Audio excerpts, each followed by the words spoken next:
দুর্দান্ত ঘোষণার জন্য ইন্ডিয়ান মেডিকেল অ্যাসোসিয়েশনের মালদা শাখার একজন সদস্য হিসাবে আমি সরকারকে ধন্যবাদ জানাচ্ছি। আমাদের মাননীয় মুখ্যমন্ত্রী শুভেন্দু অধিকারী মহাশয় এবং তার সরকার এবং আমাদের সর্বজনপ্রিয় প্রধানমন্ত্রী নরেন্দ্র মোদীর এই ঐতিহাসিক সিদ্ধান্তের জন্য মালদাবাসী কৃতজ্ঞ থাকবে।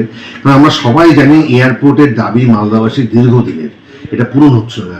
কেননা আমরা জানি সবাই যে এয়ারপোর্ট তৈরি হলে তার সঙ্গে সঙ্গে শিল্পর সম্ভাবনা নতুন দিগন্ত খুলে যাবে।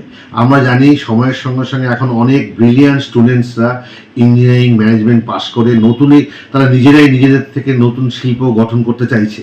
সেই ক্ষেত্রে এই যে এয়ারপোর্ট হবে, এতে যাতায়াতের সুবিধা বাড়বে এবং শিল্প সম্ভাবনা হলে শুধু শিল্পপতির লাভ হবে, বড় লোকের লাভ হবে তা নয়, শিল্পের সঙ্গে সঙ্গে অনেক গরিব মানুষের কর্মসংস্থান হবে। এটা তো ওভারঅল গ্রোথ হবে। ছাড়া এয়ারফিল্ড যদি ডেভেলপ হয়, এটাতে ইন্ডাস্ট্রিয়াল গ্রোথ, আপনার হেলথ সেন্টার, ট্যুরিজম, সব ক্ষেত্রে এটা কিন্তু খুবই ভালো একটা ডিসিশন নেওয়া হয়েছে।